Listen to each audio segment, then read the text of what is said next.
Bonjour à tous et bienvenue dans ce second numéro du Cybercafé. Alors toujours dans ce plateau à Viastoria avec une nouvelle thématique aujourd'hui. On va parler de podcast. Vous l'avez remarqué, vous êtes là pour ça. Vous voyez ici avec les micros, le matériel, etc. Deux choses à savoir aujourd'hui. Donc on est en live sur LinkedIn en vidéo et audio. Et on est aussi en live audio sur Twitter Spaces.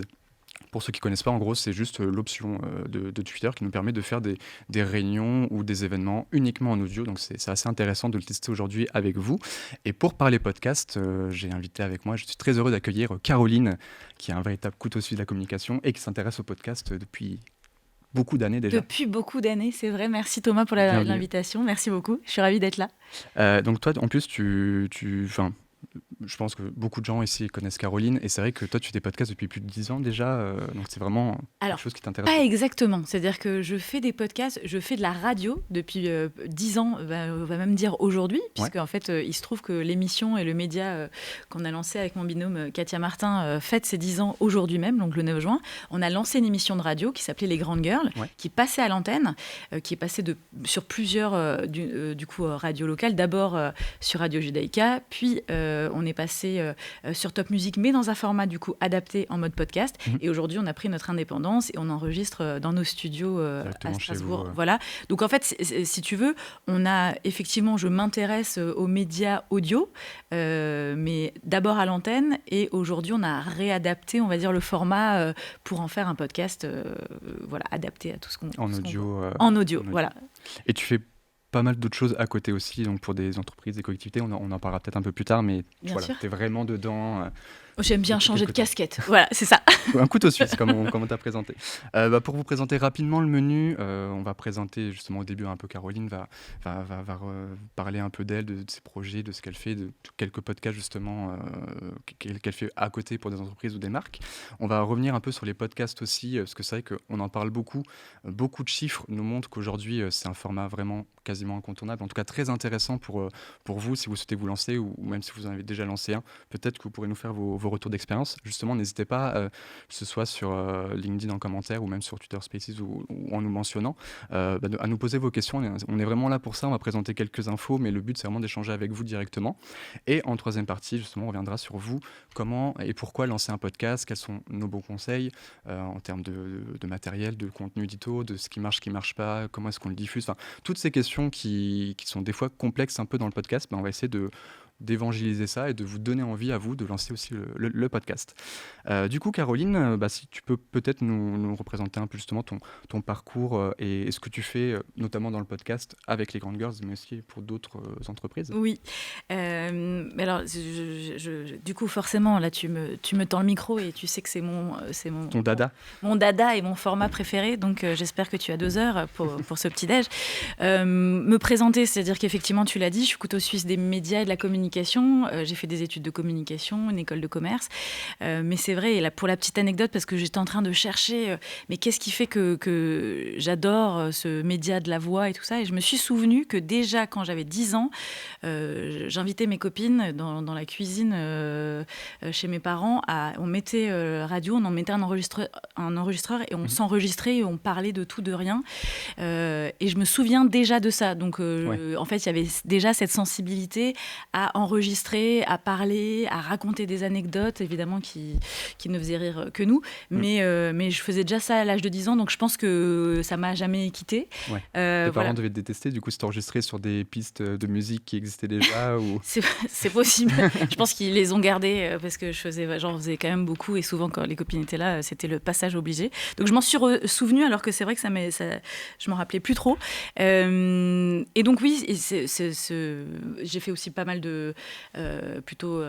TV, enfin je suis passée par la télé locale, la presse écrite notamment avec le magazine Zut dont je suis toujours associée, donc tout ce qui est vraiment média, mais toutes ces formes. Et en fait j'ai découvert d'abord par le biais de la radio, d'abord France Bleu Alsace pour tout te dire, à l'époque où j'étais chroniqueuse, puis sur Radio Judaïka, toujours sur une forme de radio associative, et ensuite cette volonté de faire quelque chose voilà, de sympa, sous forme de talk-show, où on pouvait parler de tout. C'est Axel Benamram, à l'époque, qui a réuni Katia, Martin et moi autour de ce format qui était un peu, on va dire, précurseur à l'époque, puisque réunir des femmes entre nanas, alors pas forcément pour avoir un contenu féministe engagé au départ, mais en tout cas, ce qui est le cas beaucoup plus aujourd'hui, mais de faire quelque chose en tout cas autour d'une voix portée par les femmes, et ça c'était les Grandes Girls en 2012.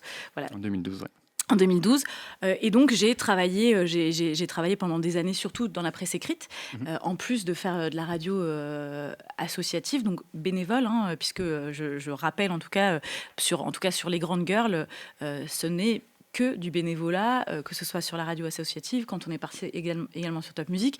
Et aujourd'hui, on fait ça avec beaucoup de plaisir et on essaye vraiment d'apporter un contenu différenciant et incarné, mais c'est fait, en tout cas, avec les moyens du bord et sans financement là-dessus. Sur d'autres projets, évidemment, il y a des choses qui se financent et où on trouve un équilibre financier. Enfin, voilà.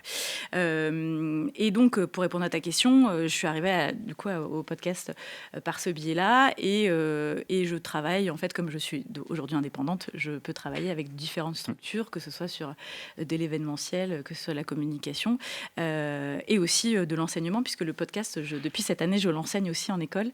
C'est vrai. Oui, tu fais pas mal de projets avec des étudiants, des émissions. Ouais, en fait, j'ai découvert ça cette année. En fait, je me suis rendu compte que je prenais beaucoup de plaisir à transmettre et du coup à initier aussi, parce que on va en parler aussi, les podcasts, en tout cas, font tellement de bruit et ont une telle évolution qu'on se rend compte que les étudiants, en tout cas la jeunesse, de plus en plus jeune, se familiarisent avec ce format-là.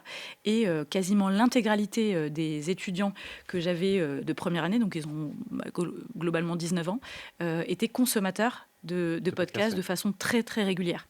Oui, puis c'est carrément dans leurs habitudes.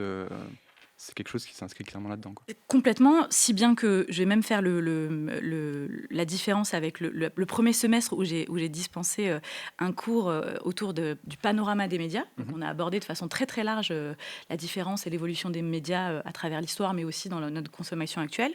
Et je me suis rendu compte qu'en fait, à part évidemment le digital, là-dessus, ils sont très consommateurs, mais sur d'autres médias, on va dire des médias de masse comme la télé ou la presse, alors la presse écrite, n'en parlons même pas, ou radio, ils étaient très peu consommateurs. Donc on voit vraiment une différence qui est en train de s'installer, et sur des nouveaux médias comme le podcast, où la jeunesse très tôt se familiarise et écoute tout un tas de contenus différents, très différenciants aussi sur ces plateformes-là, quoi. Que ce soit informatif, fiction, enfin il y a vraiment tous De les tout. contenus y passent. Ouais. De tout, ouais. Et juste un petit disclaimer, aujourd'hui on va vraiment parler que des podcasts dits natifs, c'est-à-dire qu'on va pas parler des replays des radios, parce que c'est quelque chose un peu à part entière, où en gros les émissions radio publient leurs enregistrements directement en podcast ou même en live, notamment Europe 1 sur Twitter Spaces le fait beaucoup. Là on va vraiment parler de la création de podcasts, que ce soit d'entreprises ou de gens, ou enfin fiction, informatif ou communication, qu'on crée pour justement communiquer un message ou véhiculer un message. Exactement, il faut faire la différence, parce que beaucoup parlent de podcasts et confondent en fait. Quand on dit oui, je suis un consommateur de podcasts, j'écoute les rediffs des grosses têtes par exemple, j'exagère, mais je crois que c'est le premier, oui, c'est ça. le premier podcast écouté. C'est très bien, on peut écouter son émission préférée en rediffusion, en replay, mais il ne s'agit pas d'un podcast natif, et donc c'est lié à des radios, à des groupes de radio qui passent à l'antenne. Donc on est vraiment sur le principe de la rediffusion. Autre distinguo aussi, il y a des podcasts qui ne sont pas diffusés à l'antenne, mais qui sont produits par des groupes radio de plus en plus, ou par des médias. Je pense notamment, alors pas la radio en l'occurrence, mais souvent les médias produisent leurs propres podcasts et leurs propres contenus d'actualité qui ne sont pas diffusés à l'antenne, mais qui sont très largement consommés par les auditeurs. Et qui sont justement prévus pour cette diffusion-là, créés de A à Z pour ça. Ouais, par exemple, je pense à Code Source, qui est le 3e podcast le plus écouté en France, et qui est un podcast d'actualité qui est proposé par Le Parisien, par exemple. C'est avec la presse écrite, même les radios. Exactement, ou Sur le fil, qui est vraiment un format très très court, où l'AFP va raconter les dernières actualités, voilà, évidemment proposées par l'agence France Presse, quoi. Top, on va peaufiner tout ça. Donc déjà, je vais saluer les gens qui nous suivent. Donc là, il y a Émilie qui nous dit hello, Kessilia qui nous dit hello, Tristan aussi, bonjour, Mickaël, bonjour. Tristan d'ailleurs qui fait un petit message à RBS aussi, parce que Tristan aussi travaille en presse écrite et aussi en radio bénévole, comme tu l'as dit, avec RBS. Donc on leur fait un petit coucou, puisqu'on les adore ici.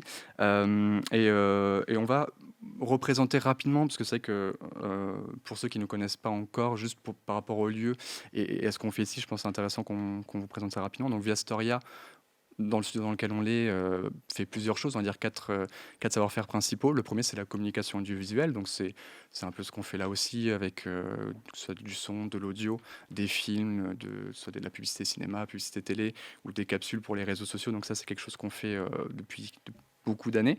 Il y a la prestation télé, où là aussi ça rentre un peu dans ce cadre-là, où là on va filmer des concerts, des rencontres sportives. On est vraiment dans la captation d'événements et la diffusion de ces événements-là, que ce soit sur les réseaux sociaux, à la télé, sur les chaînes, etc. Nous avons aussi la partie événement digital, donc là, pour le coup, on est clairement dedans, où de plus en plus, notamment depuis le Covid, on fait des plateaux ou même des webinars, on peut appeler ça comme aujourd'hui. Et c'est hyper intéressant, mais ça, on en reparlera un peu plus tard, de ce format-là, qui est à la fois audiovisuel, mais qui peut être aussi que audio, ou alors que en vidéo. Mais je pense que appliquer les deux peut être une bonne stratégie, mais pareil, on en parlera un peu plus tard. Et la dernière, c'est la formation vidéo, où là, on fait de la formation qui s'appelle Vidéo School, avec la CCI Campus Alsace, où l'idée, c'est de vous former, en fait, avec vos téléphones, à faire des petits films pour les réseaux sociaux. Donc ça, c'est quelque chose aussi qui peut peut-être être intéressant pour vous, pour pouvoir faire des petites vidéos régulières, quotidiennes, à diffuser sur vos plateformes. Donc ça, c'est pour la partie un peu plus Viastoria. Maintenant, on va rentrer un peu dans les... je pense qu'on va parler de quelques stats importantes qui, j'espère, vous donneront envie de vous lancer. La première, c'est justement le podcast. On en parle depuis des années. On nous dit depuis plusieurs années, plusieurs mois, que c'est quelque chose qui monte, c'est quelque chose que les gens consomment, mais au final, c'était pas assez tangible au début. On pensait que c'était plus un effet de mode. Et en fait, on peut le dire aujourd'hui, c'est vraiment une tendance confirmée. On peut le voir là, par exemple, avec le pourcentage d'auditeurs en 2019 qui était de 22%, qui est passé à 33% en 2021. Donc le Covid est passé par là. Mais on se rend compte que même après le Covid, les stats restent très bonnes. En fait, ça a permis de faire découvrir. Et puis d'avoir de nouvelles habitudes. C'est-à-dire qu'on s'est retrouvés confinés avec des médias, voilà, forcément la télé aussi, et tout ce qui était plateforme comme Netflix ont explosé, voilà. Mais on était bien obligés à un moment donné de trouver d'autres façons de communiquer et d'être en contact avec les consommateurs et les auditeurs, évidemment. Et donc, beaucoup se sont mis au podcast grâce ou à cause, en tout cas, de la situation. Et ça a permis effectivement de faire découvrir et de trouver des nouvelles habitudes, que ce soit, on verra après, je pense que les auditeurs, beaucoup sont des parents. Mais c'est vrai que, par exemple, le podcast pour enfants a explosé. Ouais. Et ce sont des podcasts qui s'écoutent en famille. Et j'imagine qu'en période de confinement, ça a permis de vraiment révéler un nouveau mode de consommation et d'écoute dans la narration, dans l'oralité, en fait, qu'on peut retrouver dans le podcast, qui est vraiment un format exceptionnel pour ça. Et ça, je pense que ceux qui ont fait découvrir ça à leurs enfants et dans l'écoute familiale d'histoires ou de podcasts pour enfants, ils ne l'ont pas perdu, je ne pense pas. Ouais. Oui, je pense que c'est resté. Voilà. On aura un exemple, justement, on pourra le diffuser un peu plus tard, d'un peu de fiction et de travail de sound design, parce qu'on parle de podcast, donc là on échange entre deux personnes avec un micro, etc. Mais c'est vrai que ça ne s'arrête pas là. On a l'impression que le podcast c'est simple, rapide et, on va dire, pas cher, alors qu'en vrai, si on veut vraiment faire quelque chose de propre, il y a le son des intervenants, c'est l'interview, mais aussi tout l'habillage sonore qui est hyper important. C'est primordial, je dirais. Et ça, c'est la vraie plus-value, quoi. Ouais. C'est ce qui fait la différence. Exactement. En autre statistique, tu parlais d'habitude justement, et aujourd'hui, pour les 79% de gens qui écoutent des podcasts, c'est devenu un réflexe, voire une habitude, c'est-à-dire que tous les jours ou toutes les semaines, ils ont leur podcast à écouter, ou ils se décident, je vais découvrir ça, j'ai entendu parler de ça. C'est quelque chose qui est devenu ancré dans le quotidien des Français. Exactement, Thomas, tu as tout à fait raison. Et en fait, ce qu'on se rend compte, et c'est vraiment quelque chose qui ressort au niveau des études et des statistiques, c'est qu'en fait, la consommation de podcasts est ritualisée. C'est-à-dire qu'en fait, qu'on l'associe, alors il est très peu, il arrive parfois qu'on l'écoute seul, posé sur un canapé ou sur son lit, parce qu'on a envie de le consommer, peut-être sur du développement personnel, sur du contenu, en fait, ou du bien-être, ce genre de choses, ou de la méditation, que sais-je. Mais généralement, il est ritualisé, il est associé à une autre activité. Il est rarement consommé seul. Je crois que c'est autour des 80% quand même Ouais. qu'on l'utilise, qu'on l'écoute en tout cas, et qu'on le consomme en faisant quelque chose, ce qui est le seul aujourd'hui, le seul média qui peut être utilisé de la sorte. C'est-à-dire qu'on le consomme quand on a envie, peu importe quand, et généralement on l'écoute toujours au même moment, c'est-à-dire soit dans les transports, soit quand on fait le ménage, soit quand on court, soit... en fait, on fait toujours la On même fait quelque chose. chose en plus. Ouais. Soit ça veut vraiment dire qu'on ritualise vraiment cette consommation-là. Mm. Et c'est ça qui est intéressant sur ce format-là. Donc, par exemple, si on a 30 minutes de transport en commun le matin, et ben on va plutôt favoriser des formats de 30 minutes qui permettent vraiment d'aller voilà, d'un point A à un point B en écoutant son podcast préféré. Ouais, carrément. Bah, justement, tu parlais des statistiques, on les a là à l'écran sur ce qu'on fait en même temps. Le premier, en termes de pourcentage, donc 42% des gens qui écoutent des podcasts naviguent sur Internet, donc ça peut être télétravail, ça peut être juste temps libre sur son ordinateur. Connecté en tout cas. En cuisinant, 38% aussi. Ouais. Je pense que moi, je suis clairement dans ce cas-là.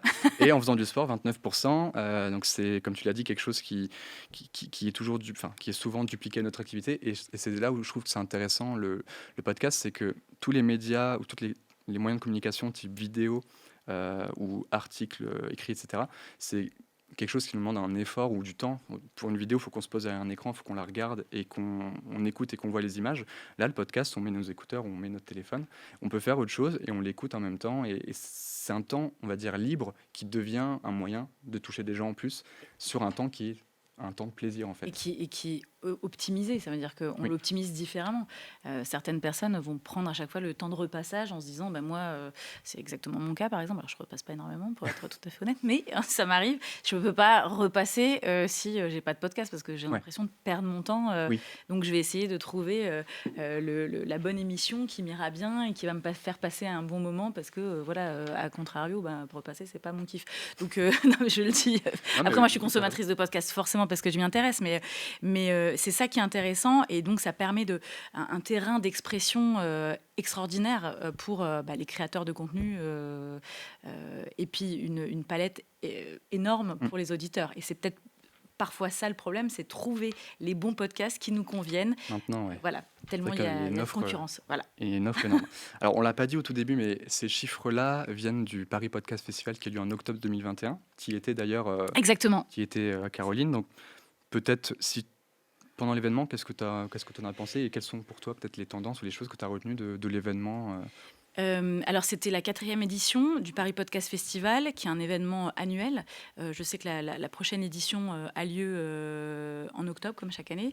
Là, en l'occurrence, c'est une étude. Donc, c'est pour ça que les derniers chiffres qu'on ait à disposition, qui sont livrés par l'agence Havas Paris et le CSA, sont les vrais les vrais chiffres, mais qui datent du coup de 2021, d'octobre 2021. Donc, il n'y a pas si longtemps. C'était il n'y a pas si longtemps, mais peut-être que c'est un petit peu...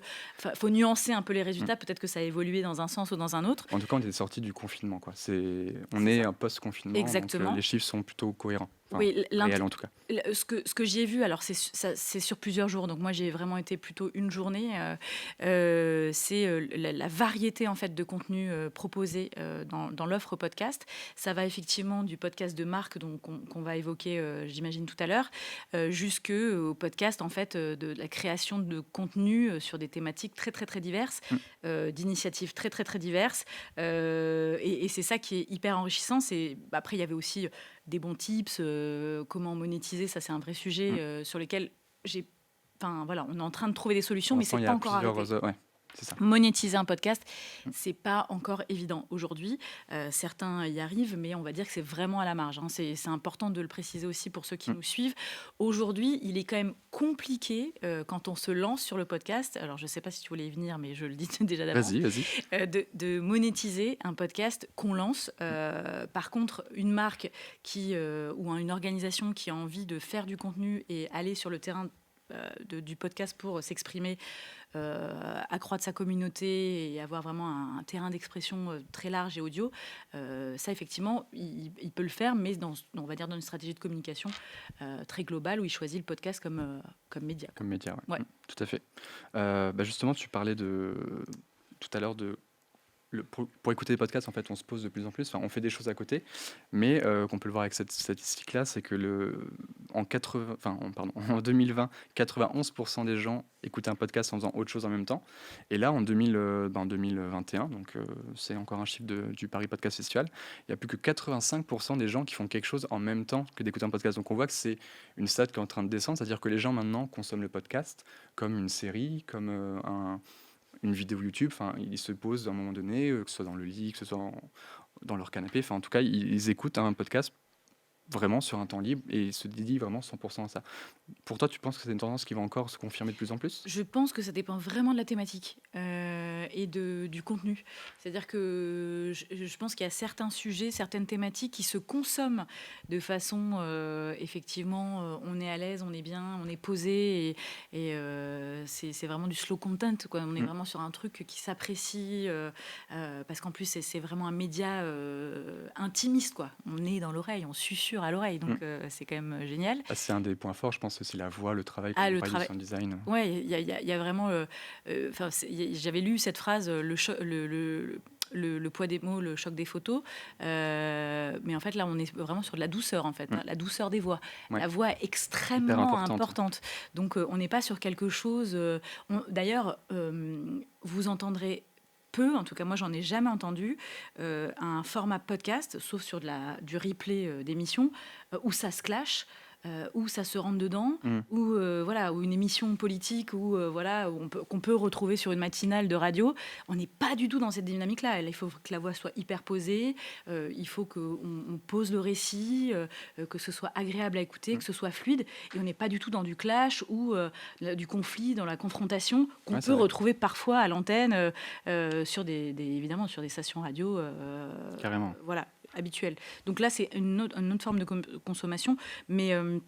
Mais bon, pour répondre à ta question, tu me demandais si ça tend à évoluer. Je pense que vraiment les thématiques diffèrent. C'est-à-dire que si tu écoutes peut-être une histoire de crime, tu vois que ça fonctionne super bien. Les podcasts autour des affaires de crime et tout ça, peut-être, est-ce que c'est facile à écouter ou c'est fun à écouter pendant qu'on cuisine? Je sais pas. Ça dépend en fait. C'est aussi le bien-être de l'auditeur qui est pris en compte, quoi. Donc il va le consommer quand il est bien, et peut-être que voilà, ça dépend. Que c'est son kiff. Voilà, c'est son kiff. Voilà, on ne juge pas. Alors pour te répondre, Amélie, on va te remettre le pourcentage à l'écran. En gros, le pourcentage dont on parlait, c'était le fait de se poser devant un podcast, c'est-à-dire de ne rien faire d'autre. En 2020, on était 91 à faire quelque chose en même temps, et là, en 2021, on passe à 85%. Donc la question, c'était de savoir si justement cette tendance se confirmait et si on écoutait plus le média en mode vraiment on se consacre à 100% là-dessus. Donc Caroline a apporté pas mal d'éléments de réponse là-dessus. En tout cas, n'hésitez pas si vous avez des questions dans le chat sur le live, ou si vous avez des questions vous vous lancez. D'ailleurs, je suis curieux de savoir si les gens qui nous suivent, si vous pouvez juste nous mettre si vous écoutez des podcasts et si pour votre entreprise, votre marque, vous avez déjà lancé quelque chose ou si ça vous intéresse. Et si c'est le cas, en tout cas, posez-nous nos questions, parce que clairement, on est là aujourd'hui pour ça. Encore une statistique, là on va parler encore une fois du rapport du Paris Podcast Festival 2021 sur le podcast, on va dire idéal. En fait, ils ont dans le rapport que tu m'as envoyé, ils ont mis les caractéristiques qui font que le podcast est parfait, on va dire, pour l'auditeur. Alors, encore une fois, le contenu est hyper important parce que c'est le contenu qui est roi. Ça peut durer 30 minutes et nous intéresser, comme ça peut durer 2 minutes et on passe à côté, quoi. Exactement. Mais dans le rapport, en tout cas, on va dire que les moyennes fortes, c'est sur la durée idéale, la majorité des auditeurs, 38%, écoutent un podcast qui dure entre 10 et 15 minutes, ce qui est déjà une bonne durée, je pense. Après, tout dépend encore une fois du format. C'est un format interview, comme ce que tu peux faire toi régulièrement avec des personnalités. C'est sûr que c'est peut-être un peu court. Mais en tout cas, voilà, ça c'est le temps que les gens se consacrent sur le podcast. En termes d'audience, on en a un peu parlé tout à l'heure. Aujourd'hui, la moyenne monde, c'est des gens de moins de 35 ans qui écoutent des podcasts. En France, on est plus autour des 42 ans. D'un point de vue région et habitation, c'est plus de 50% des gens écoutent dans des grosses villes des podcasts. En France, on est à 38%, donc on va dire que c'est plus éclectique et plus partagé en France. Et sur le côté un peu famille, on en a parlé avec les fictions sonores pour enfants ou autres. Plus de 63% des gens qui écoutent des podcasts ont un enfant ou plusieurs enfants. Par contre, en France, c'est 35%. Donc nous, on n'est pas vraiment... on va dire que c'est pas vraiment une stat importante pour nous, qu'on ait des enfants ou pas. Beaucoup de gens écoutent des podcasts, des jeunes, des moins jeunes, famille, pas famille. Exactement. Voilà en gros pour, on va dire, la durée idéale du podcast et aussi sur le moment privilégié. Alors, on a aussi un peu parlé de quand est-ce qu'il faut écouter le podcast. Principalement, les gens, 37%, préfèrent l'écouter le matin. Donc, en termes de publication, pour vous, ça veut dire quelque chose. Soit il faut le publier le soir, la veille, soit le matin directement à une heure régulière fixe. En tout cas, voilà, c'est le stade des gens. Je sais pas, quand est-ce que tu préfères, toi, écouter les podcasts? Alors, pas du tout le matin, puisque déjà, je ne suis pas du matin. Je ne suis pas réveillé. Mais moi, comme je te le disais avant, moi, j'écoute ça souvent quand je fais une tâche, quelque chose en même temps. Donc, généralement, le matin, je vais privilégier, moi, le France Inter, par exemple. Ouais. Donc, je vais avoir les actus chaudes du jour avec les interviews. Voilà. Donc, je vais consommer les deux, mais rarement le matin. Mais j'imagine, en tout cas, je décrypte cette étude-là comme les transports, en fait. Oui. Pour moi, on consomme du podcast quand on est dans les transports et quand on va... Principalement, oui. Comme la radio. Exactement. Comme la radio, en Donc, fait. à mon avis, c'est ce qui explique pourquoi c'est surtout le matin qu'on écoute un podcast. C'est vrai. Pour rentrer dans le concret, si tu es d'accord, on va présenter un petit extrait de ce que tu as fait. Le podcast s'appelle Mon amour Strasbourg. Oui. Tu peux peut-être le présenter, dire Bien avec sûr. qui tu le fais, pourquoi, quel est l'objectif, quel est le contenu d'édito, parce que le contenu d'édito est hyper important dans les Bien sûr. podcasts. En fait, donc on a parlé des grandes girls, ça fait 10 ans, ça, voilà, média féministe engagé, qui est effectivement sur les C'est plateformes. l'anniversaire aujourd'hui. Et dont c'est l'anniversaire aujourd'hui, exactement. Joyeux anniversaire aux Souvent Grandes d'ailleurs, Girls. il faut associer de l'événementiel. Ça, c'est un bon quand on veut communiquer. L'événementiel a souvent son importance, surtout que maintenant qu'on peut en refaire. Donc voilà, n'hésitez pas, en tout cas, quand vous lancez votre podcast, à associer un événement parfois ou à donner rendez-vous. D'autant plus que les podcasts des grandes girls, pardon, je reparle de celui-ci, est ouvert au public puisqu'on a des studios dans le centre de Strasbourg. Donc en fait, chaque enregistrement, depuis qu'on a lancé notre 10e saison, aujourd'hui est enregistré avec du public, ce qui permet de créer du lien et puis de pouvoir échanger aussi à l'issue de l'enregistrement. Et ça, c'est vraiment quelque chose qui est très apprécié. Ça se fait de plus en plus, des enregistrements publics. En public, ouais. Et quand on peut se le permettre... on le fait sans problème. Alors, pour revenir sur cet autre format qu'on a lancé avec l'Office de tourisme. Donc, l'Office de tourisme, en fait, a lancé une nouvelle campagne de communication, une nouvelle stratégie de communication cette année, et dans lequel, en fait, l'agence PAN, qui est l'agence avec VO, qui s'occupe de toute la communication de l'Office de tourisme, m'a sollicité pour apporter différents formats. Un format vidéo, qui existe aussi depuis janvier, qui s'appelle Mon petit Strasbourg, où je montre, mais du coup dans Strasbourg un peu hors de sentier battu pour voyager et découvrir Strasbourg autrement. Ça, c'est cette partie-là, mais on ne va pas forcément le détailler, c'est pas le sujet du jour. Et puis le format audio, le format podcast. Donc l'idée, c'était de faire la promotion de Strasbourg. Ouais. Mais de façon un peu différente sous ce format-là.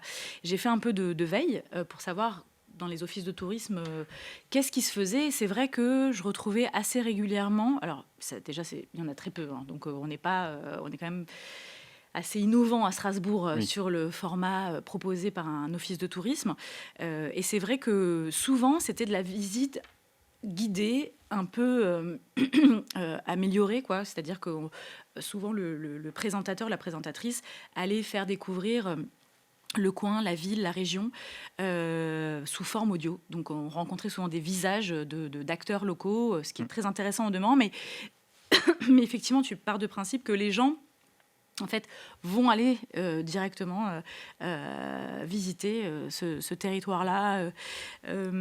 Et c'est vrai que je trouvais ça un peu dommage d'aller sur ce terrain-là, alors qu'on peut raconter des parcours et des personnalités qui vivent la ville ou qui ont vécu la ville et qui en gardent encore un lien fort. Et donc... en échangeant avec l'Office de tourisme, on est parti sur l'idée d'aller interviewer des personnes originaires de Strasbourg qui y vivent encore ou pas.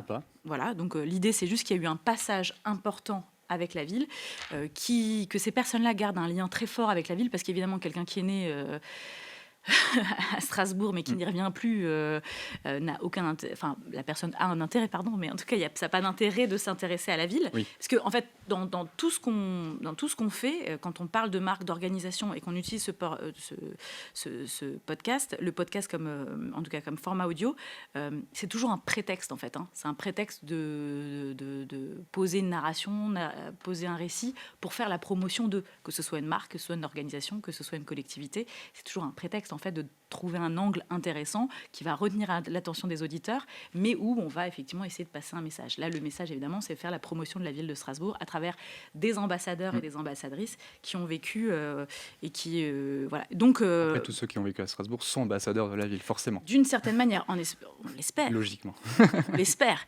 Mais c'est vrai qu'en tout cas, le choix des personnalités qui sont invitées dans Mon Amour Strasbourg, ce sont des personnalités qui ont une audience en dehors de Strasbourg, en dehors des frontières strasbourgeoises, qui gardent un lien très fort et qui ont des activités très complémentaires. Et on est vraiment du comédien, c'est ça, l'écrivaine, chef cuistot. Enfin, on est vraiment sur un panel très très très très large, et c'est ça qui est intéressant.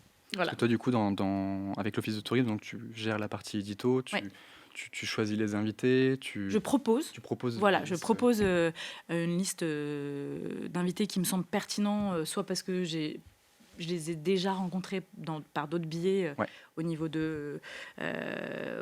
d'autres articles que j'ai pu faire, ou voilà, ce que j'ai pu glaner des rencontres, et puis elles sont acceptées ou non, ou alors elles sont mises de côté pour le moment parce qu'il y a d'autres actus qui sont plus intéressantes. Enfin voilà, c'est un échange, et évidemment entre, on va dire le client, puisqu'il ne faut pas oublier que c'est l'Office de tourisme qui est client, et l'agence PAN et moi pour la partie édito, bien sûr. Ouais. Je te propose qu'on écoute un extrait. Donc, Allez. c'était ton interview que tu as fait avec Tom Dingler. Et je vous propose qu'on l'écoute maintenant. Aujourd'hui, mon invité est Tom Dingler. Il est auteur, comédien et metteur en scène. Cet enfant de la balle, élevé à l'humour alsacien et au spectacle, multiplie les collaborations artistiques, que ce soit en coulisses ou à l'écran. Comme pour l'émission culte de Catherine et Liliane, qu'il a coécrit et mis en scène, ou encore à travers le personnage qu'il incarne dans la série à succès Planqueur, dont la 3e saison bat déjà des records sur Netflix. Accompagné depuis toujours par sa bande d'amis, dont l'humoriste strasbourgeois Alex Lutz, il entretient avec sa ville un amour inconditionnel, surtout quand il s'agit de soutenir son club de foot, le Racing Club de Strasbourg. Cet après-midi-là, nous nous sommes donné rendez-vous à la Cruteno, un quartier qu'il connaît bien et dans lequel il a encore quelques habitudes. Je vous laisse découvrir cette conversation. Salut Tom. Salut. Alors, merci de venir dans ces studios, improviser un petit peu au cœur de la Cruteno, sur cette période hivernale où tu es de passage à Strasbourg. Comment ça va ? Écoute, ça va très bien. Je viens de passer... j'ai passé des fêtes il y a quelques temps à Stras avec mes parents, donc j'étais content. Et puis, écoute, ça va bien. Ça va très bien. Alors, on te présente quand même, certains et certaines te connaissent, mais tu es auteur, scénariste et comédien. Tu es fils du célèbre Cookie Dingler, chanteur. Tu es issu d'un berceau familial artistique. Mais déjà, j'aimerais savoir, puisque tu n'es pas né à Strasbourg, mais tu y gardes en tout cas un lien très très fort. Quel est ce lien que tu entretiens encore aujourd'hui avec Strasbourg ? Strasbourg, c'est quand même la ville de mes parents, de mes grands-parents. Enfin, l'Alsace, en tout cas, est la région de mes grands-parents qui, eux, viennent de Colmar. Mon père et ma mère sont d'ici. Ils ont habité toute leur vie ici. Moi, j'ai grandi ici. Je suis né à Grasse, si tu veux, parce qu'ils sont partis 2 ans dans le sud, mais ils sont revenus assez vite en Alsace. Et moi, j'ai grandi et j'ai été élevé ici. J'étais à l'école ici et tout. Donc, voilà, mon rattachement à la ville, il est celui-là. C'est-à-dire que ça me rappelle plein de choses de mon enfance, de mon adolescence, de même mon début de vie adulte, puisque j'ai fait un peu de fac ici aussi. Voilà un extrait. Alors, tu en as fait plusieurs. C'est disponible sur toutes les plateformes de podcast, de streaming, avec plusieurs personnalités, plusieurs invités. Et je pense qu'il y en aura plein d'autres qui vont suivre dans les cartons. Peut-être que tu as un nom à nous annoncer. Alors, j'en ai un que j'ai déjà interviewé par écrit, dans la presse écrite, mais je n'arrive pas encore à savoir quand est-ce qu'on va trouver le temps. C'est Victor Vincento, qui est un créateur de talent, qui fait la Fashion Week et qui propose notamment des créations inspirées des collection et de l'Alsace. Donc, il fait des coiffes extraordinaires alsaciennes en tulle. Il fait des sacs en cuir en forme de kouglof. Enfin, en tout cas, il fait rayonner clairement. Mais on est vraiment sur un niveau très élevé en termes de créativité. C'est un jeune prodige. Hein. Il était à l'école Gauthier. Voilà, donc et puis il est originaire de Strasbourg. Et il a habillé notamment dans Emily in Paris certains personnages. Madonna aime beaucoup se prendre en photo avec. Donc on est vraiment sur un stade avancé. C'est un créateur qui est en train d'exploser et qui adore l'Alsace en plus. Qui adore l'Alsace et qui s'est inspiré en tout cas sur une collection des codes, on va dire, alsaciennes. En tout cas, ça a l'air intéressant. Ouais. J'ai jamais vu les créations, mais ça s'appelle Vincento, Victor Vincento, et donc c'est un jeune créateur super. Donc on essaye juste de trouver parce qu'il est à Paris. Il faut toujours. Trouver le temps. Il y a certains que j'ai enregistrés à Strasbourg, comme Tom Dingler par exemple, quand il était de passage à Strasbourg. Comme Agnès Ledig, qui est donc l'écrivaine de best-seller, qui a son studio d'écriture, qui écrit en tout cas à Strasbourg. Et donc on a pu prendre du temps. Mais quand la personnalité est à Paris ou ailleurs, ça prend un peu plus de temps. Oui, c'est sûr. Voilà. Est-ce que toi, tu le prends chaque fois en direct ou des fois tu fais des visios ou du téléphone ? Pour l'instant, ça a toujours été... T'essayes de le faire en face à face, quoi. Je trouve que rien ne vaut le présentiel, comme on dit. Je pense qu'en rendu, pareil, c'est pas forcément le même... c'est surtout sur le lien. Je trouve qu'il y a un contexte, il y a un environnement.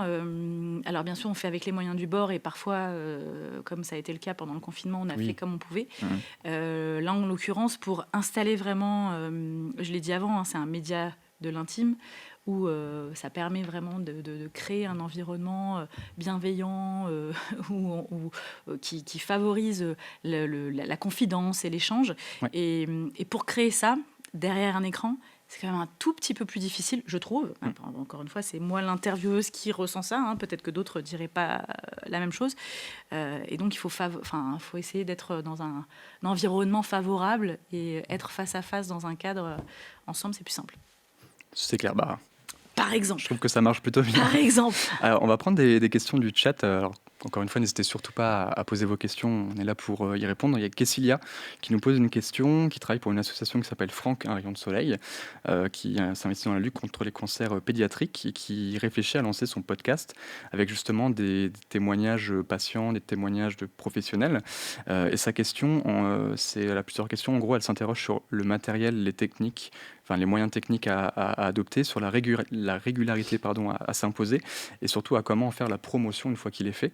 Alors peut-être sur la régularité, tu as des infos, des tips, des conseils quand on lance un premier podcast surtout. En fait, quand on lance un podcast, tu l'as dit, ce terme-là, régularité, je pense que c'est le b.a.-ba, c'est la base.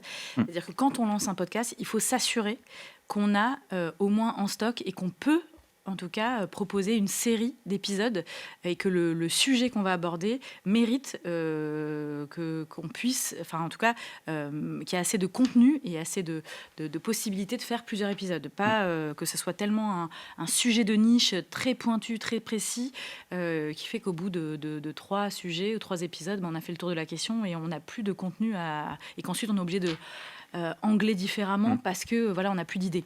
Donc déjà de base, il faut trouver un moyen d'inscrire vraiment le podcast dans la durée. La régularité, j'allais dire finalement, peu importe tant qu'on s'y tient. C'est-à-dire que si on estime qu'en termes de temps, en termes de possibilités, d'organisation, c'est trop compliqué de faire ça toutes les 2 semaines, parce que ça demande beaucoup d'orgas, de post-prod, il y a beaucoup de choses et que c'est très audacieux sur le format que chaque podcasteur a choisi. Bien, dans ce cas-là, autant se dire j'en fais un par mois, un bien. Je pense que pour débuter, c'est pas mal. Voilà, qui me permet d'avoir un bon contenu, où je peux avoir une bonne post-prod derrière, et plutôt que se dire bon, j'en fais 3 dans le mois et puis après plus rien pendant 2 mois. Mais la base, effectivement, c'est la régularité. Ouais. Alors, pour répondre à tes autres questions, Cécilia, on reviendra juste après dessus. Tu parlais un peu de ces post-prod. Je pense que ça peut être intéressant quand on vous montre un extrait, enfin qu'on vous fasse écouter surtout un extrait d'un podcast fictif qu'a fait notre ingé son Mathieu sur notamment le sound design et le travail du son. Donc je vous laisse le découvrir et on rediscute après de vos questions et surtout, si vous avez des écouteurs, n'hésitez pas et écoutez surtout ce travail de sound design qui est hyper important dans le podcast. Quand il se réveillait dans les bois, dans l'obscurité et le froid de la nuit, il tendait la main pour toucher l'enfant qui dormait à son côté. Les nuits obscures au-delà de l'obscur, et les jours chaque jour plus gris que celui d'avant, comme l'assaut d'on ne sait quel glaucome froid assombrissant le monde sous sa taie. À chaque précieuse respiration, sa main se soulevait et retombait doucement. Il repoussa la bâche en plastique et se souleva dans les vêtements et les couvertures empuanties et regarda vers l'est en quête d'une lumière, mais il n'y en avait pas. Dans le rêve dont il venait de s'éveiller, il errait dans une caverne où l'enfant le guidait par la main. La lueur de leur lanterne miroitait sur les parois de calcite mouillées. Ils étaient là tous deux pareils aux vagabonds de la fable, engloutis et perdus dans les entrailles d'une bête de granit. Donc là, vous avez pu écouter justement un peu le travail de sound design qui est un peu une sorte de plus-value, mais hyper important justement pour l'écouter en média seul et essayer d'inscrire ce média dans le quotidien des Français et des Françaises. Donc par rapport à la régularité, je pense que je suis assez d'accord avec toi sur le fait de commencer avec un planning édito en disant voilà, je veux faire 10 épisodes sur une année par exemple, un épisode par mois, et du coup voir le temps que ça va prendre et le caler dans un rétro-planning, quoi. Sur les questions des moyens techniques, alors c'est sûr c'est une question qui se pose beaucoup dans le podcast. Pour moi, ça peut se faire avec différents moyens en fonction des ambitions qu'on veut mettre en avant. Si c'est des interviews en one-to-one ou des échanges avec des professionnels ou des patients, comme tu le disais, je pense que des micro-cravates, ça peut faire l'affaire pour avoir du son de qualité, faire des interviews et échanger de manière assez libre. Après, si vous êtes plus d'invités, si vous voulez faire un format autour d'une table où vous mettez 4, 5, 6 personnes qui parlent d'un même sujet, qui débattent, là je pense qu'en effet c'est déjà un niveau au-dessus en termes de moyens techniques. Donc là par exemple, vous voyez, on a 2 micros, on vous a mis en exemple une mixette audio, une roadcaster, alors qu'on n'utilise pas là par rapport à l'émission, mais qui peut vous servir à mettre 4 personnes ou 8 personnes en fonction de la taille. Vous branchez les micros dessus, vous pouvez mixer en direct, vous pouvez lancer les médias comme vous le voyez ici sur les côtés. Donc ça, c'est déjà un outil qui peut être intéressant et qui est encore accessible. Mais c'est vrai que le travail du son, c'est un travail qu'on sous-estime beaucoup et c'est souvent le nerf de la guerre. Par exemple, les vidéos sur YouTube, si le son est mauvais, on quitte, alors que si la vidéo est mauvaise, c'est pas très grave si le son est bon. Donc c'est vraiment quelque chose de très pointilleux. Donc là-dessus, je vous conseillerais vraiment, en fonction de vos ambitions, de soit acheter des micro-cravates, comme dit, pour faire des interviews one-to-one et gérer le montage par la suite, soit de vous renseigner avec des experts ou des agences pour vous conseiller sur le matériel, ou alors juste sur est-ce que c'est possible de faire quelque chose sous un format. En fait, ça dépendra de votre format, je pense, si c'est beaucoup d'invités, un invité, tout se réfléchit, le nombre de micros, le nombre de sound design, le montage derrière, c'est hyper important. Mais en tout cas, voilà, moi ce que je préconise en tout cas, c'est d'optimiser le contenu que vous faites. Donc là, par exemple, si on prend cet exemple du cybercafé, c'est un contenu sur une thématique qu'on enregistre en vidéo, qu'on diffuse en live et qu'ensuite on va diffuser en replay et qu'on va diffuser en replay aussi podcast. Donc c'est vraiment un contenu qui est optimisé et du coup en gros ça coûte pas plus cher de faire un truc optimisé, mais l'idée c'est de dire voilà quel contenu, comment je le diffuse, comment est-ce qu'il dure dans le temps, parce qu'après tu peux faire des pastilles vidéo, des pastilles audio. Donc vraiment il faut imaginer tout ça et dans le rétro-planning c'est hyper important de savoir justement comment vous souhaitez communiquer. Donc peut-être que ça répond un peu à ta question sur la promotion, mais en tout cas moi c'est ce que je conseillerais, c'est vraiment le rétro-planning, voir l'ambition du podcast et ensuite voir comment maximiser et optimiser le contenu comme on peut faire là ou comme tu peux faire pour Mon Amour Strasbourg ou autre, quoi. Il y a Emmanuela qui te salue, il est arrivé sur le live. Et ben, bisous Emmanuel, qui fait toujours partie des grandes girls, voilà. Qui sera là ce soir. Ben, évidemment qu'elle sera là ce soir. Amélie qui nous dit qu'elle envisage aussi de créer des podcasts à son compte ou pour le compte de ses clients. Il serait intéressant d'exploiter pour apporter des informations sur la démarche, les valeurs, etc. Je ne sais pas quels sont vos conseils pour les moyens à mettre en œuvre, matériel, lieu, etc. Et après, comment se passe la mise en ligne sur les plateformes, en gros, vos bonnes pratiques. Donc sur le moyen technique, je pense Il y a toutes les questions là. Ouais, là, voilà, c'est la thématique. On a 4 heures. C'est la thématique du jour. Donc les moyens techniques, je pense qu'on en a un peu parlé, mais si c'était pas assez précis ou clair, n'hésite pas à me relancer là-dessus. Par rapport au lieu, alors en fonction des micros, ça peut se faire un peu partout. Là, après, on est dans un studio, on va dire, optimisé, avec les murs, l'acoustique et tout. C'est mieux, mais ça peut quand même se faire En un peu fait, partout. je dirais, et c'est un peu comme ça pour tous les podcasts, je dirais que ça dépend de la ligne éditoriale. C'est-à-dire que si dans un podcast, l'immersion est intéressante, c'est-à-dire de vraiment sentir, tu parlais d'habillage sonore et du son qui est très important, mais parfois par rapport on va dire, à un angle qui a été pris au départ pour un choix éditorial sur un podcast, si la personne, l'intervieweur, tu l'entends se déplacer quelque part et que ça fait partie en fait du concept de l'entendre aller pousser des portes, aller à la rencontre d'eux, et on entend un fond sonore, mais il n'y a pas de problème si c'est un parti pris. Ouais. Par contre, si on échange en one-to-one, on est dans un mode interview et qu'il y a plein de bruit autour parce que le micro n'est pas de qualité et que ça, on va dire, il y a des nuisances vraiment sonores au niveau de la fluidité de l'échange, ça par contre, ça va poser de problème. Donc en réalité, j'allais dire qu'en fonction des marques, des entreprises, des organisations qui ont envie de se lancer dans des podcasts, ce qui est un super format de communication, terrain d'expression génial, eh bien, d'abord, il faut poser la ligne et se dire quelles sont les valeurs de l'entreprise, quels sont les objectifs, qui je veux toucher et quel est l'angle que je vais donner en fait à ce podcast-là. Est-ce que j'en fais un podcast de 5 minutes de tips et de conseils? Est-ce que c'est une interview one-to-one de 20 minutes? Est-ce que c'est immersif et je vais à la rencontre? J'écoutais, on va citer quelques exemples certainement, mais j'écoutais notamment...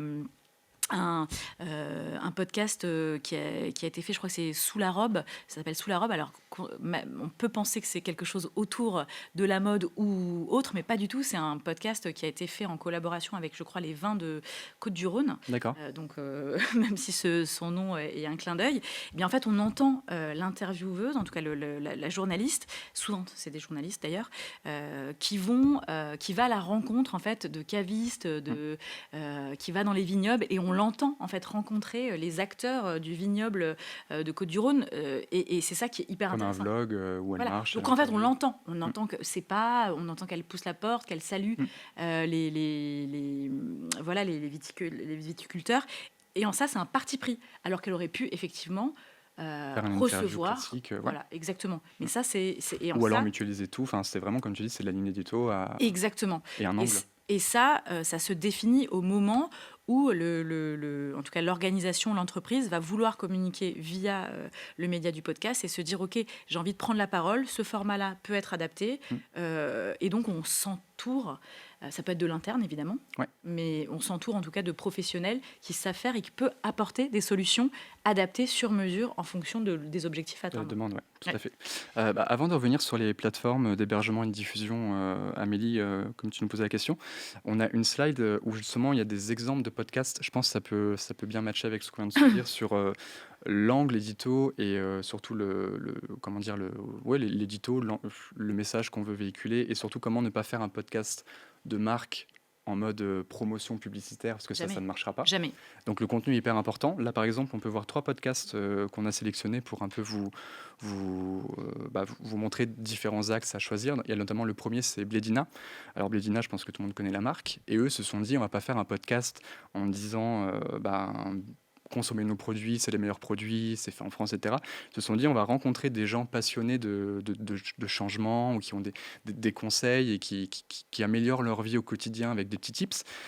Et du coup, ils se sont dit, on va prendre une valeur de notre marque, qui est justement comment changer le monde, comment le rendre meilleur, et on va interviewer des gens qui vont nous donner leurs conseils. Et donc, ça crée une sorte de mini-communauté autour d'une marque, sans forcément mettre la marque en avant. Vous le voyez rien que sur l'image de la vignette du podcast, on ne voit pas la marque, et on l'entend quasiment jamais dedans. C'est vraiment un contenu que la marque offre et qui reflète une valeur de l'entreprise. Donc, c'est un peu ce que tu disais sur justement comment ne pas trop parler de soi et laisser parler les autres, parce que c'est clairement un angle hyper intéressant pour les podcasts.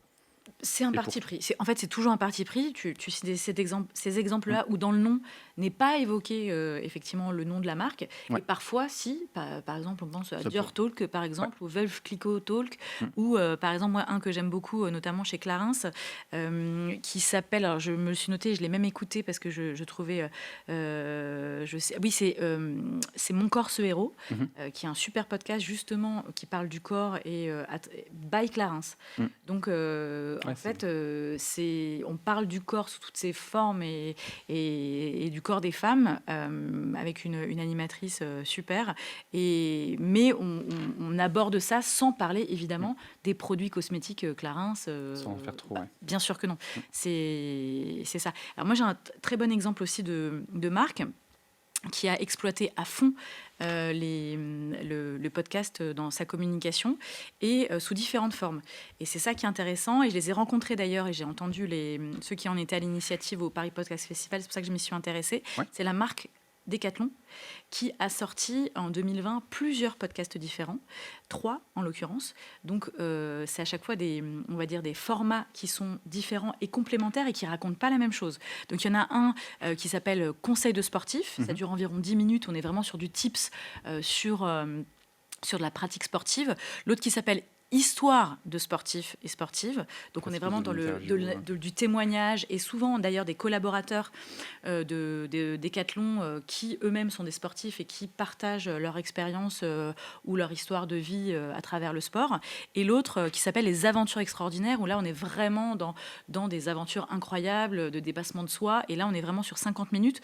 Donc on voit bien que même pour une même marque, en fonction de l'angle et en fonction du contenu, en fonction de ceux qui vont faire que ce soit des experts, que ce soit des collaborateurs d'une entreprise, que ce soit des anonymes qui racontent et partagent leur expérience, et on va à chaque fois trouver un autre format pertinent qui viendra toucher marque, et évidemment répondre à un besoin et à des objectifs. On n'a pas abordé la partie interne.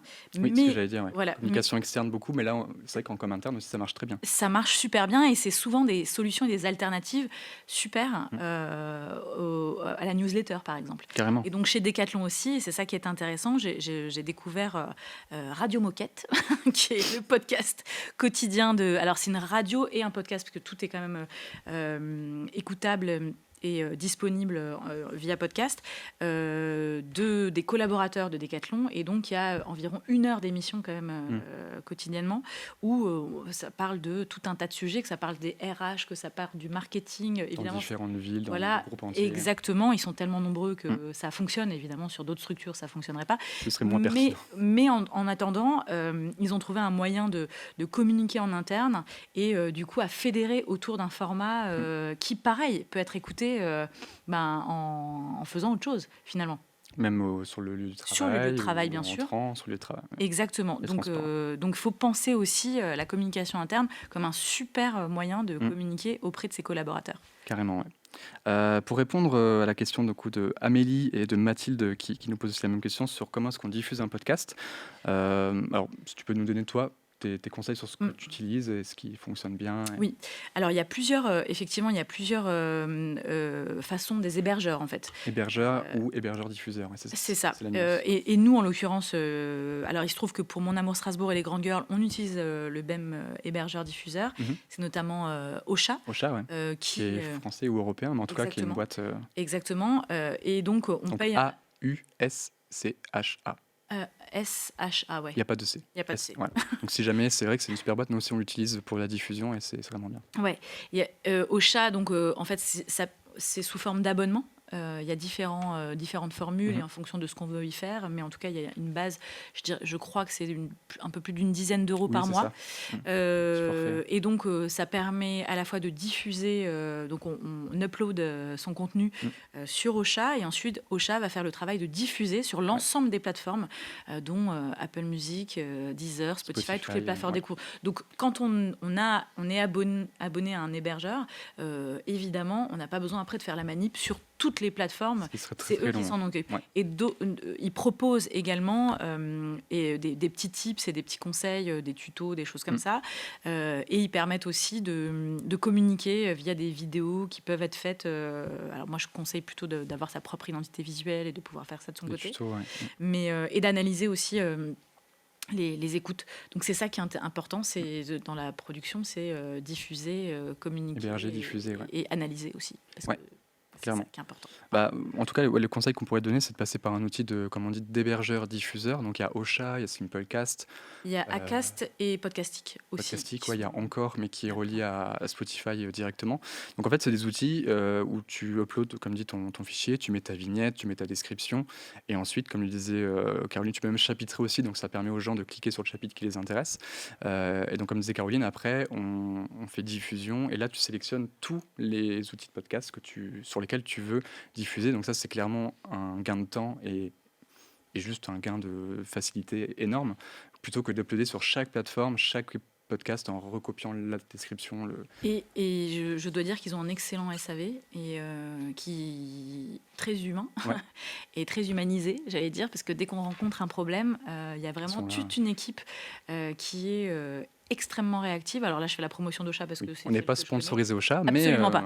ça fonctionne. Mais c'est vrai que dès qu'on rencontre un problème et qu'on a une question, en fait, on va avoir toujours le même interlocuteur qui va échanger de façon très très spontanée, qui va relancer s'il n'a pas de news en disant est-ce que ça va mieux, est-ce que ça a été réglé. Et donc ça, c'est très appréciable quand on est derrière un écran, qu'on est un peu largué et qu'on se dit ok, comment je fais, là j'ai ce problème, j'ai ce problème. En fait, c'est chouette d'avoir une équipe qui peut répondre aux questions. Ouais. Parce que leur but, c'est vraiment forcément, c'est un hébergeur-diffuseur de podcasts, donc leur but aussi, c'est que les gens qui mettent leur podcast chez eux puissent avoir des résultats et être bien accompagnés. Évidemment. Et tu parlais de l'outil statistique, c'est vrai que c'est hyper important, donc on peut voir le nombre d'écoutes, on peut voir aussi la durée d'écoute, on peut voir à quel moment les gens ont cliqué, quel chapitre ils ont été. Enfin, c'est assez bien poussé pour faire un rapport statistique et s'informer et améliorer le prochain podcast et ainsi de suite. Alors il y a différentes formules, Ça dépend de la formule. Ça dépend de la formule qu'on choisit. Plus on paye cher et plus évidemment les analyses sont poussées, affinées, voilà. Mais en tout cas, même en prenant une formule, on va dire de base, ça permet quand même d'avoir des bons retours et un feedback sur la production de podcasts, quoi. Carrément. Et on peut aussi héberger plusieurs podcasts sur la même plateforme qui sont diffusés, pareil, où vous voulez. Ça peut être aussi des playlists par saison. Enfin, ce que vous voyez en fait sur Spotify ou Deezer ou autre, ça vient souvent d'un hébergeur-diffuseur. Et juste en cliquant sur un bouton, ça diffuse, et on a les stats de toutes les plateformes. Donc c'est vraiment hyper intéressant. On espère qu'on a répondu à vos questions, Mathilde et Amélie là-dessus. Donc comme dit, il y a plein d'outils. On a dit Ocha, Simplecast, Encore. Et toi, tu as parlé des deux autres Acast et Podcastic. Acast et Podcastic. Donc il y a de quoi faire. Ça fonctionne bien. Et clairement, on vous recommande pour commencer de passer là-dessus parce que c'est vraiment facile, ça marche très bien. Et il y a beaucoup d'avantages, notamment, on a dit les statistiques ou autres. Alors, il nous reste encore 2-3 minutes si jamais vous avez une petite question. Une question qui arrive de Corinne. En termes d'outils pour le montage, vous utilisez quoi? Donc, toi, qu'est-ce que tu utilises en termes de montage audio? Alors, moi, je n'utilise rien. Parce que, en fait, t'enregistres. Je suis. Ouais, non, voilà, c'est ça. C'est dans les conditions d'un direct. Non. Là, effectivement, comme je te le disais avant, on a surtout été dans des conditions de studio d'enregistrement. Là, depuis qu'on a pris notre indépendance avec les grandes girls, on le fait en interne, mais effectivement, c'est une de nos collaboratrices qui s'en charge. Il y a plusieurs, mais par contre, il y a plusieurs. On est en train de se former, notamment pour être indépendant. Moi, je pense, ça c'est vraiment mon avis, que si c'est pas notre truc et qu'on n'est pas à l'aise avec les outils ou avec les différents logiciels, même si on apprend sur le tas et que voilà, faut pas hésiter à déléguer, à externaliser auprès de structures de son ou de gens qui savent faire. Pour autant, je sais qu'il y a des choses qui sont quand même pas si compliquées que ça. Et en l'occurrence, c'est Audacity. Audacity qui est gratuit et qui est le plus répandu, le plus facile et sur lequel moi-même je suis en train de... moi-même, je me fais violence et j'apprends à rendre, on va dire, un son le plus fluide et agréable à écouter. Donc, je conseillerais Audacity. Moi, oui, pour voir comment ça fonctionne et comprendre. Parce que c'est vrai que le son, c'est encore une fois, c'est quelque chose... Ça a l'air simple, mais c'est très complexe. Nous, pour notre exemple, on monte, ça peut être sur notamment du Premiere ou d'autres logiciels de la suite Adobe pour tout ce qui est mixage, etc.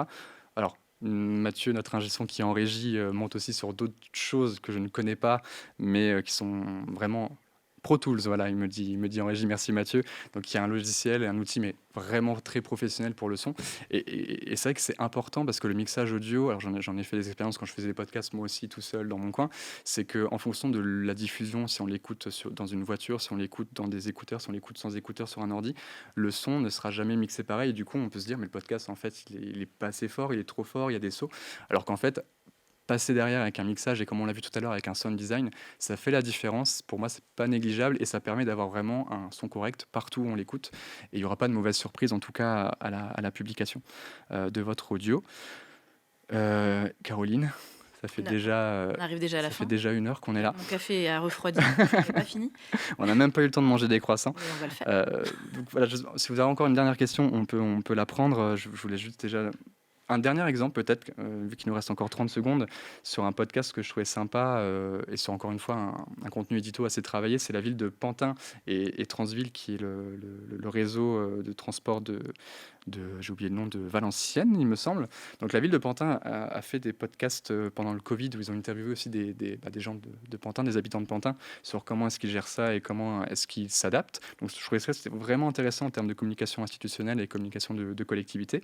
Et l'autre format, on en a parlé sur notamment l'écoute des podcasts qui se fait beaucoup dans les transports, c'est Valenciennes avec le réseau Transville, donc la CTS de Valenciennes. J'aime bien toujours rattraper toujours avec la à Strasbourg. En voyage, je fais pareil, je dis ça ressemble à la place Québec. Pareil.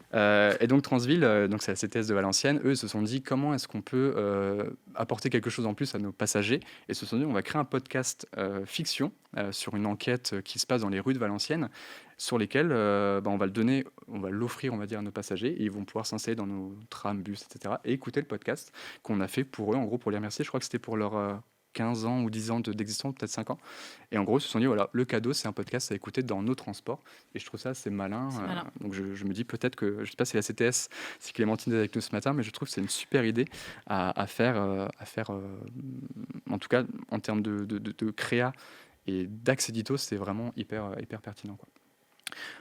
Voilà, je crois qu'on touche j'en suis même sûr, on touche au but de l'émission. Un grand merci à tous d'avoir été là, de nous avoir suivis aujourd'hui sur ce sujet un peu particulier, mais qui est clairement important. Et on a l'impression que c'est important tous les ans, mais ça n'est jamais plus qu'aujourd'hui, le podcast. Oui. Et puis c'est surtout un super moyen de communiquer, en fait. Et j'imagine que celles et ceux qui nous écoutent imaginent et voient peut-être différemment le podcast et envisagent peut-être ce média-là comme une voie de communication. Et en fait, il y a des solutions sur mesure pour tous. Pour tous, et en fonction des objectifs, en fonction des budgets, en fonction de... Et puis, ça peut être facile à mettre en place quand on a la bonne idée. Et voilà. Alors, dernière question, je la prends parce qu'elle est intéressante, de Nadège. Quel est le dernier sujet podcast qui t'a inspiré et qui pourrait inspirer les gens qui nous écoutent aujourd'hui Le dernier sujet podcast que j'ai écouté, est-ce que je peux qui t'a marqué ou Est-ce que je peux faire de la promo? Fais de la promo. Ouais. Oui, bien sûr. Parce que franchement, quand on parlait de podcast, qu'on peut parler de plein de choses, c'est le dernier sujet qu'on a enregistré dans les studios chez nous à la Cruteno des Grandes Girls. On aborde les Grandes Girls et donc des sujets autour des femmes. Et en fait, on a choisi d'aborder le sujet très compliqué des addictions et des femmes. Donc toute forme d'addiction, mais notamment la consommation de drogue et autres. Et en fait, c'était en public et j'étais assez surprise de certains témoignages, notamment un témoignage d'une ex-usagère qui a parlé, qui a témoigné sur son ancienne consommation de drogue dure et de toutes les possibilités de la prise de soins. Évidemment, on avait la chef de service en addictologie des hôpitaux de Strasbourg qui était là. Mais en fait, elle a tellement témoigné, son témoignage était tellement fort qu'en fait, la salle était prise vraiment aux tripes. Nous, animatrices aussi. Et en fait, on s'est dit, là, on arrive à même si le sujet est très très compliqué à aborder, on arrive à avoir quelque chose qui s'écoute et où on ressort avec vraiment une claque, quoi. Et voilà, donc c'est un peu de l'autre promo parce que Non, en fait mais nos c'était 10 ans et voilà. répondre à la question. Et c'est vrai que quand on a commencé il y a 10 ans, jamais j'aurais imaginé qu'on ferait des sujets aussi forts, impactants et voilà, qui pour nous font sens. Alors qu'au départ c'était juste 3 nanas qui donnent leur coup de cœur et leur coup de gueule, voilà, sans grande prétention. Mais voilà, c'est pour dire C'est celui-là, quoi. que ça nous a pris aux tripes et qu'on espère que les auditrices et auditeurs qui écoutent le dernier épisode arrivent à ressentir un peu ce que nous on a ressenti en plateau, quoi. Alors, moi, c'est un sujet un peu plus, on va dire, plus Léger, apaisé, peut-être. plus léger, voilà, c'est Peut-être ça. plus Alors, léger. pareil Des pour- choses plus légères, hein, quand même. Alors c'est plus léger, mais ça reste dans le domaine. En gros, c'est les copains de la clique, peut-être que vous connaissez, qui est un collectif notamment lié au métier du digital. On fait un podcast aussi tous les mois où on parle de plusieurs thématiques. Donc je leur passe le bonjour. Et si jamais vous êtes intéressé par des thématiques de communication, des problématiques de marketing, n'hésitez surtout pas à aller y jeter une oreille. Ça peut être intéressant. Et d'ailleurs, on a une chroniqueuse en commun. Ouais, c'est vrai. Hein, on se partage Qui est Annabelle. partout. Annabelle, Annabelle. qui est à la fois grande girl et l'experte digitale et évidemment Animatrice qui a de la clique, ouais. animatrice de la clique. Voilà. Pour répondre à Mathilde, oui, il y aura un replay vidéo sur YouTube et sur les réseaux sociaux de Via Storia et un replay audio, du coup, en format podcast sur toutes les plateformes de podcast. Alors, merci encore d'avoir été là, c'était vraiment hyper intéressant. Merci pour vos questions. Merci à la régie aussi qui a géré toute l'émission, le plateau, la diffusion, la réalisation. Et surtout, merci à toi, Caroline, d'avoir été là ce matin avec nous. Et merci beaucoup pour Et l'invitation. je te souhaite une bonne soirée ce soir pour les 10 ans. Mais j'espère que tu viens et que tu souffleras avec nous les 10 Les bougies petites des grandes bougies. girls. Si c'est 10, ça va. Pour l'instant, c'est 10. Tu seras peut-être là pour les 20, mais en tout cas, 10 bougies 10, ça peut des se grandes faire. girls, ça veut quand même dire que voilà, on est dans le paysage médiatique et depuis 10 ans. Et voilà, on est super content de partager ça aussi avec nos auditeurs. Et en tout cas, merci beaucoup. Et puis on se dit à la prochaine pour un prochain numéro de Cybercafé. Ciao tout le monde.